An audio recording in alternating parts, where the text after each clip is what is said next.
If your child has come home talking about fronted adverbials and you're thinking, sorry, fronted what? Then this one's for you. I'm Marie from This Child Can, and I'm going to show you how to make them make sense.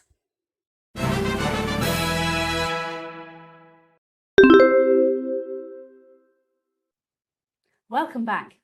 In this lesson, we're going to start with one simple sentence, and I'm going to show you how the words at the front can give us more information about the action. Here we have the dog raced across the field. First things first, let's identify the action or the verb, and that is raced. So in simple child-friendly language, what's happening here? The dog is racing.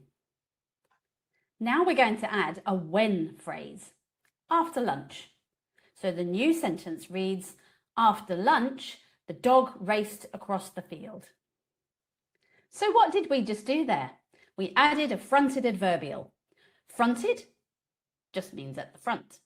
Adverbial means it's adding information about the action or the verb. But don't linger too long on the grammatical name. What the fronted adverbial does is more important.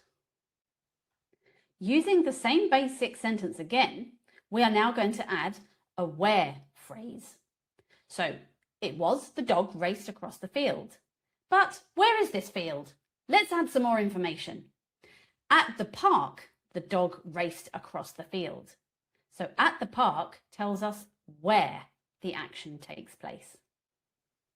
So following this simple pattern, let's try this time adding a how phrase. The dog raced across the field.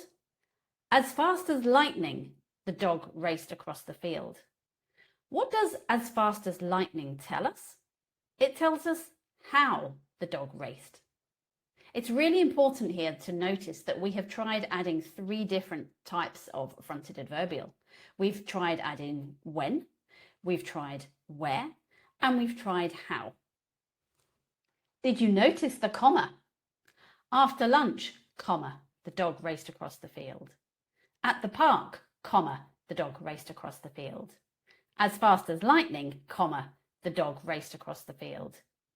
We always put a comma after the extra information at the start of the sentence. What's great about fronted adverbials is that you can then rearrange the order of the sentence. After lunch, the dog raced across the field can be turned into the dog raced across the field after lunch. Same idea, different order. But when it's not at the front of the sentence anymore, it's not called fronted. It's just called an adverbial. And notice that you don't need the comma when it moves to the end of the sentence. The best order for helping children to get this right is to use the following.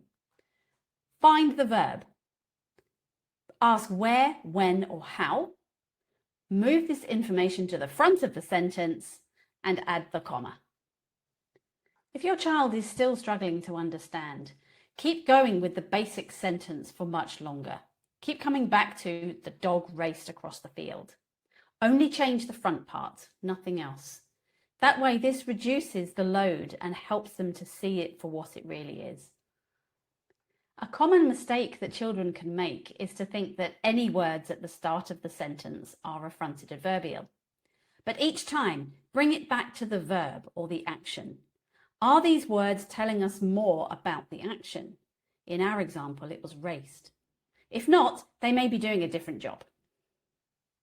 Fronted adverbials really aren't as scary as they may sound.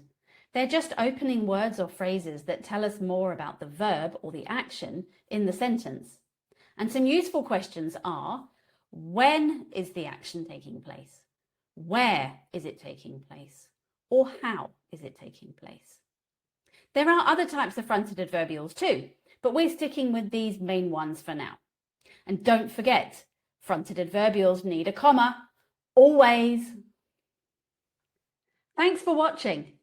If this helped, please like the video and subscribe to This Child Can for more calm, practical tips to help children's learning. And I'd love to know, which grammatical term would you like explained more simply?